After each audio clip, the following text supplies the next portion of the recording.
What's going on, guys? This is the Entrepreneur here today with a new video. Today we're going to be doing something real cool. This is going to be the 7 things I would do differently if I got to start my fragrance journey, my fragrance collecting again.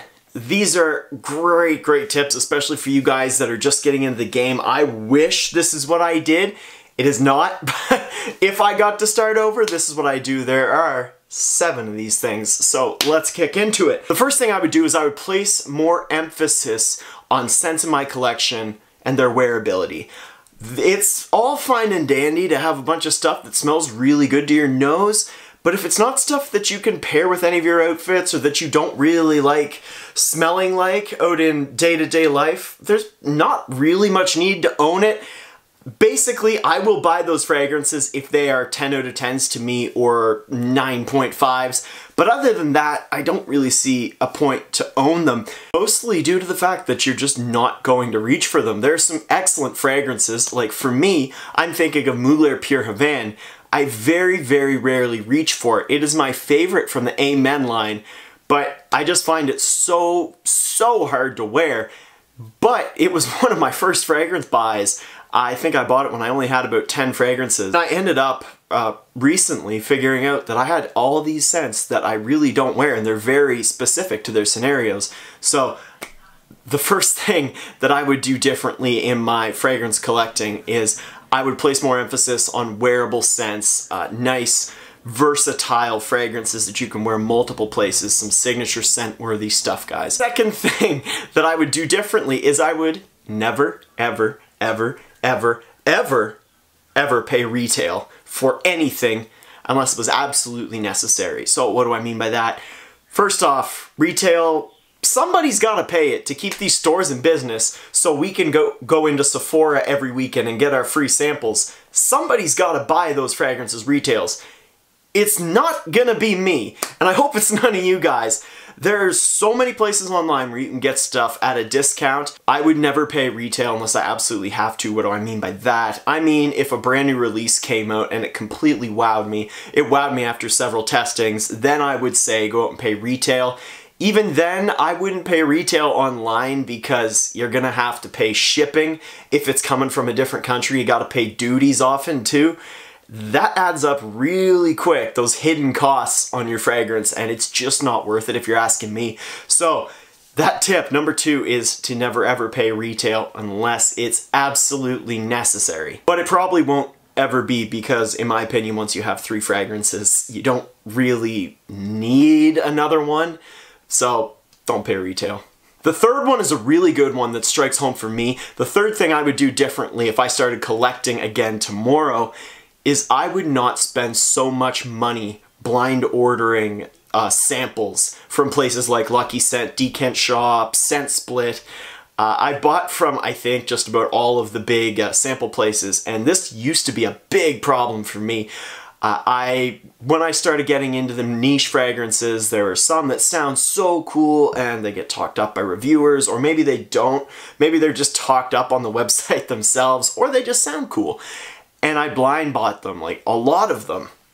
And most of the time, I ended up not really liking them. The odd time, I'd find one probably every 2 orders of about 15 samples. I would find one fragrance that I liked and that I would continue to test actively.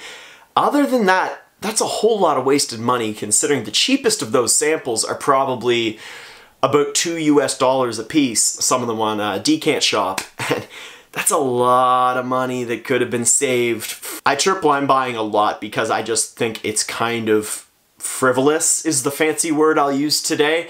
But blind sampling ain't much better if we're being honest here. And I've been really good the past few months ever since I kind of nipped that in the butt. It's just the same as blind buying. You're just getting to test 15 fragrances and you're getting to gamble with 10 or 15 fragrances versus just gambling with the 1 bottle. Anyway, that's the third thing that I would do differently is not buy so many samples. And if I were to buy samples, I'd do like I've been doing now and try them in store first. If they sound very appealing and you can't get a free sample in store, or if your favorite reviewer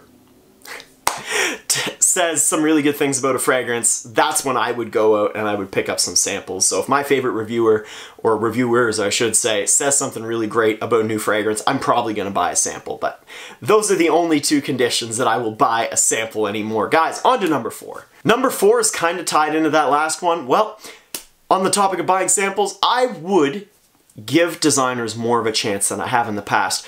I'd say there was about a 1.5 year period where I really got into niche fragrances, maybe even 2 years, let's say 2 years, and I love niche, I love picking apart the scents, and I find your nose really grows so much when you're sampling a lot of niche. The issue was I wrote off a lot of good designer fragrances that are frankly, generally, a lot more wearable than the niche. Just because a fragrance is a designer or just because it's a clone fragrance, it doesn't mean it's bad. Just because it's cheap doesn't mean it's bad. Just because it's expensive doesn't mean it's good. So I would give designers more of a chance. They're all fragrances, and just because of the price tag, it doesn't mean they should be written off. Bottom line is, I would give them more of a try. Sure, the ingredients are generally not as good, but you can find some really good designers, and I really love some of the designers in my collection. I would take a lot of them over most of my niche. Anyway, that was number 4, I believe. On to number 5. Funny, we just touched on designers being mass appealing, but for number 5, I would actually give mass appealing niche scents more of a chance. So when I first got into niche, I was pretty much thinking, you know, niche fragrances, they've got to be super complex, super weird, dark, heavy, sweet.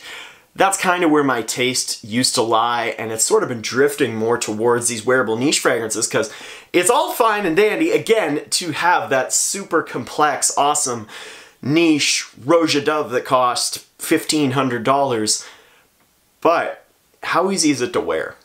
You know, I've tried a few of these super pricey fragrances, and I personally, as a 24-year-old guy, would never, ever, ever in a million years reach for them, and never, ever would I find them appealing on somebody else. This is me as a fraghead who can kind of appreciate these fragrances.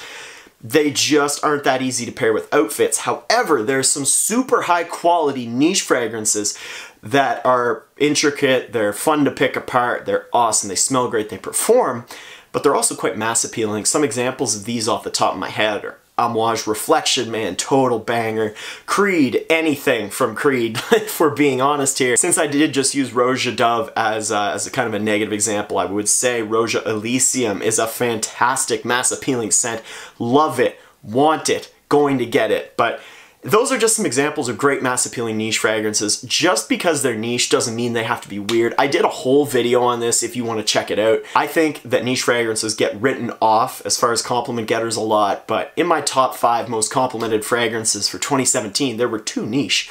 And one of them is actually sweet, but in this year you're gonna see a lot more of them. That's what I really love right now. Going back, I would not assume that niche have to be super weird in order to be super good. So that was number 5. 6 kind of touched on it a little bit earlier. I would never blind buy. Never blind buy a fragrance unless it's like even under $20. I don't think I would do that again, to be honest. I blind bought a lot of stuff when I started. I've probably blind bought between 10 and 20 fragrances, which is not much compared to a lot of people in this community.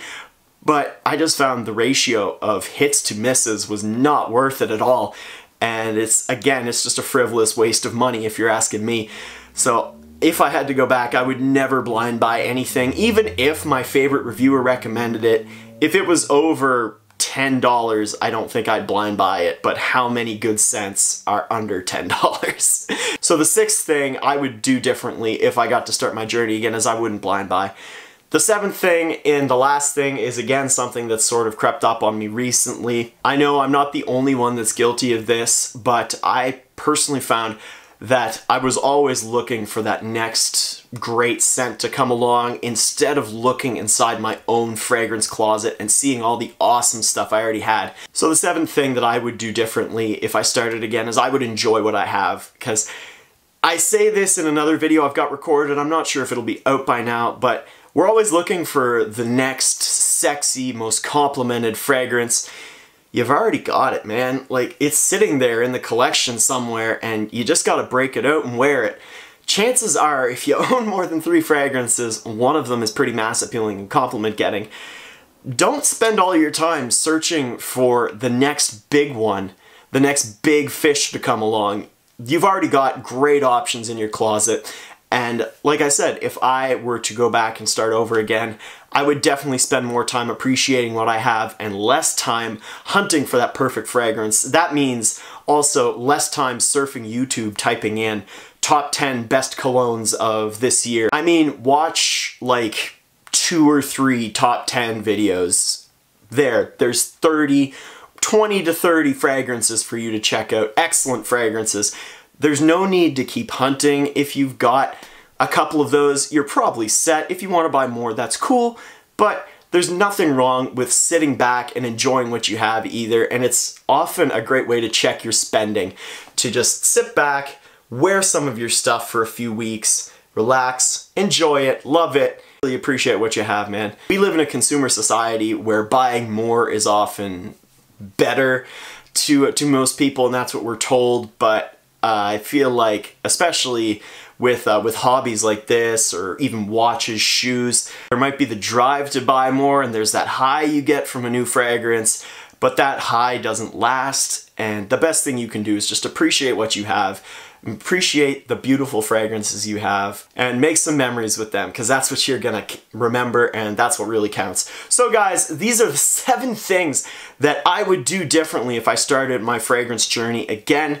Let me know down in the comments, what do you think of my 7 things? I know hindsight is 20/20, but it's never too late to start doing things the right way.